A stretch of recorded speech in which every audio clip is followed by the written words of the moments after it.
स्वागत है आपका आपके अपने YouTube channel Arihant Hindi education में।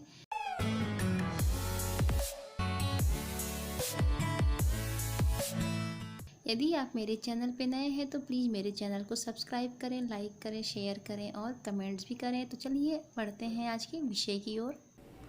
आप लोग कक्षा 11 साहित्यिक हिंदी के अंतर्गत खंड ख संस्कृत दिग्दर्शिका का चतुर्थ पाठ हिमालय का हिंदी अनुवाद देख रहे हैं। तो चलिए वीडियो शुरू करते हैं।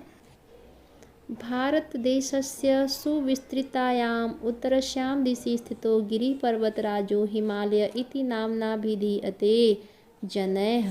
अर्थात इसका जब भी आप व्याख्या करें तो संदर्भावत से लिखें। तो प्रस्तुत संस्कृत गद्य हमारी पाठ्यपुस्तक संस्कृत दिग्दर्शिका के हिमालय शीर्षक पाठ से लिया गया है। तो इसका अनुवाद देखिए। भारत देश की सुविस्तृत यानी अति विस्तृत उत्तर दिशा में विद्यमान पर्वत को, गिरि यानी पर्वत को लोग जनैः मतलब लोग पर्वतराज हिमालय के नाम से जानते हैं। अस्य महोच्चानि शिखराणि जगतः सर्वानपि पर्वतान् जयन्ति। अर्थात अस्य यानी इसकी, महोच्चानि मतलब बहुत ऊंची, शिखराणि मतलब पर्वत चोटियाँ, संसार के, जगत मतलब होता है संसार के सारे पर्वतों को जीतती हैं। अर्थात इसकी बहुत ऊंची चोटियाँ संसार के सारे पर्वतों को जीतती हैं। अतएव लोका एनम पर्वतराजम कथयन्ति। इसी कारण लोग का मतलब लोग, इसे पर्वतों का राजा, पर्वतराज मतलब पर्वतों का राजा कहते हैं। अस्योन्तानि शिखराणि सदैव हिमे आच्छादितानि तिष्ठन्ति। अर्थात इसकी ऊंची चोटियों पर हमेशा बर्फ़ से ढका रहता है, या इसकी ऊंची चोटियाँ सदैव मतलब हमेशा, हिम मतलब बर्फ़ से, आच्छादित मतलब ढकी रहती हैं। अतः एवास्य हिमालय इति हिमगिरिरित्यपि च नाम सुप्रसिद्धम। इसीलिए यह हिमालय हिमगिरी के नाम से भी प्रसिद्ध है। एवरेस्ट, गौरीशंकर प्रभृतीनि अस्य शिखराणि जगति उन्नततमानि सन्ति। इसके एवरेस्ट, गौरीशंकर आदि शिखर संसार में सबसे ऊंचे हैं। अस्य आधित्यकायां त्रिविष्टम नेपाल भूटान देशः पूर्णसत्ता संपन्ना कश्मीर हिमाचल प्रदेशासम सिक्किम मणिपुर प्रभृतयः भारतीय प्रदेशाः सन्ति। अर्थात इसके, अस्य यानी इसके ऊपरी समतल भाग में त्रिपिष्टम यानी तिब्बत, नेपाल यानी नेपाल, भूटान यानी भूटान पूर्ण सत्ता संपन्न देश हैं, और कश्मीर, हिमाचल प्रदेश, असम, सिक्किम, मणिपुर प्रभृतया का अर्थ होगा आदि, भारतीय प्रदेशः संति यानी भारतीय प्रदेश हैं। तात्पर्य है कि इसके ऊपरी समतल भाग में तिब्बत, नेपाल, भूटान आदि पूर्ण सत्ता संपन्न देश हैं।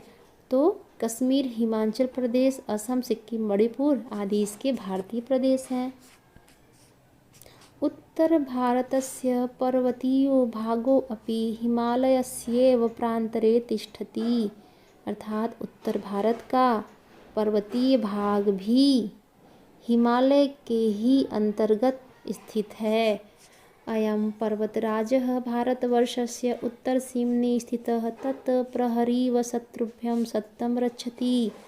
उत्तरसीम्नि मतलब उत्तरी सीमा पर, प्रहरी का अर्थ होगा पहरेदार, ईव मतलब के समान यानी पहरेदार के समान। अर्थात यह पर्वतराज भारतवर्ष की उत्तरी सीमा पर स्थित पहरेदार के समान शत्रुओं से निरंतर, सततम मतलब निरंतर रक्षा करता है। हिमालयादेव समुद्गम्य गंगा सिंधु ब्रह्मपुत्राख्याः महानद्यः शतद्री विपाशा यमुना सरयू गंडकी नारायणी कौशिकी प्रभृतयः नद्यश्च समस्तामपि उत्तर भारत भुवं स्वकीये तीर्थोदकैः न केवलं पुनन्ति अपितु इमा सस्यश्यामलामपि कुर्वन्ति। अर्थात इसका अर्थ होगा हिमालय से ही गंगा, सिंधु, ब्रह्मपुत्र, महानदी, सतद्री मतलब सतलज, विपाशा, विपाशा का अर्थ होगा ब्यास, यमुना, सरयू, गंडकी, नारायणी, कोसी जैसी नदियाँ उत्तर भारत की सारी भूमि को अपने जल से न केवल पुनंती यानी न केवल पवित्र करती हैं अपितु इसे सस्य श्यामला यानी धन धान्य से भी संपन्न करती हैं। अस्योपत्यकासु सुदीर्घा वनराज्यो विराजन्ते। अर्थात अस्योपत्यकासु का अर्थ होगा यानी अस्य मतलब इसकी, उपत्यकासु का अर्थ होगा तलहटी में यानी निचली भूमि में, यानी इसकी निचली भूमि में सुदीर्घा, सुदीर्घा मतलब होगा विशाल, वन राजयो, वन मतलब जंगल, राजयो मतलब समूह यानी जंगल का समूह, सुशोभित, विराजन्ते मतलब सुशोभित, अर्थात इसकी तलहटी में विशाल वन समूह सुशोभित है। यत्र विविधा औषधयो वनस्पतयस्त वरश्च तिष्ठन्ति। जहाँ, यत्र मतलब जहाँ, जहाँ अनेक प्रकार की जड़ी बूटियाँ, वनस्पतियाँ और वृक्ष, वरश्च मतलब वृक्ष, वृक्ष है। इमाः औषधयः जनान् आमयेभ्यो रक्षन्ति। इमाः का मतलब होगा ये, औषधीय मतलब जड़ी बूटियाँ यानी ये जड़ी बूटियाँ, जनान मतलब लोगों की, आमयेभ्यो, आमयेभ्यो का अर्थ होगा रोगों से, रक्षन्ति रक्षा करती हैं, अर्थात ये जड़ी बूटियाँ लोगों की रोगों से रक्षा करती हैं। तरवश्च आसन्यादि गृहोपकरण निर्माण अर्थ प्रयुज्यन्ते। और तरवश्च का अर्थ होगा वृक्षों से, यानी वृक्ष से आसनद्य, आसनद्य का अर्थ होगा कुर्सी आदि, गृह उपकरण यानी घर के उपकरणों का निर्माण किया जाता है, या वृक्ष का प्रयोग कुर्सी और घरेलू उपकरणों के निर्माण के लिए किया जाता है। हिमालय वर्ष ऋतो दक्षिण समुद्रेभ्यं समुत्थिता मेघमाला अवरुद्ध्य वर्षणायता प्रवर्तयति।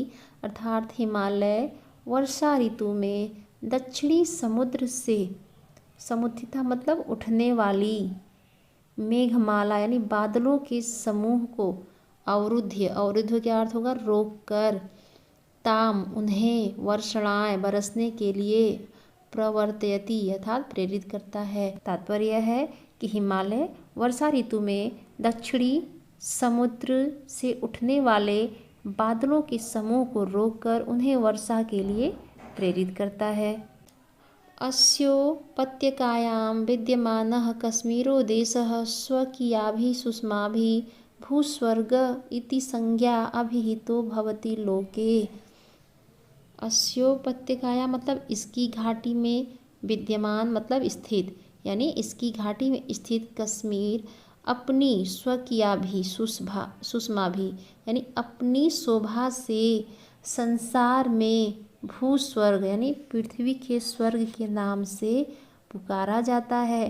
ततश्च पूर्वस्यां दिशि स्थित किन्नर देशो देवभूमि नामना प्राचीन साहित्य प्रसिद्ध आसीत्। इसके पूर्व में स्थित किन्नर देश प्राचीन साहित्य में देवभूमि के नाम से प्रसिद्ध था।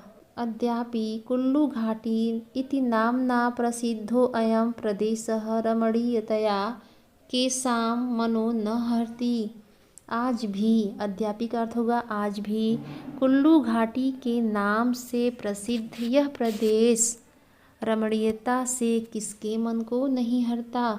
शिमला, देहरादून, मसूरी, नैनीताल प्रभृतीनि नगराणि देशस्य सम्पन्नान् जनान् ग्रीष्मर्तो बलादिव भ्रमणाय आकर्षन्ति।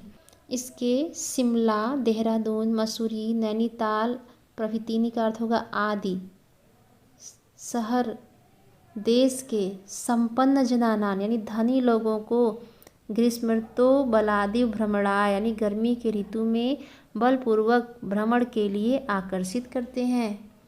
एभ्यो अपि पूर्वस्मिन् भागे अवस्थित रमणीयतमः प्रदेशः कामरूपतया कामरूप इति संज्ञया अभिधीयते।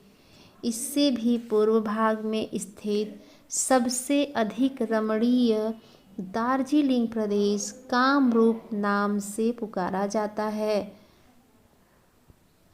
अस्यैव कंदरासु तपस्यन्तः अनेके ऋषियो मुनयश्च पराम सिद्धि प्राप्तवन्तः।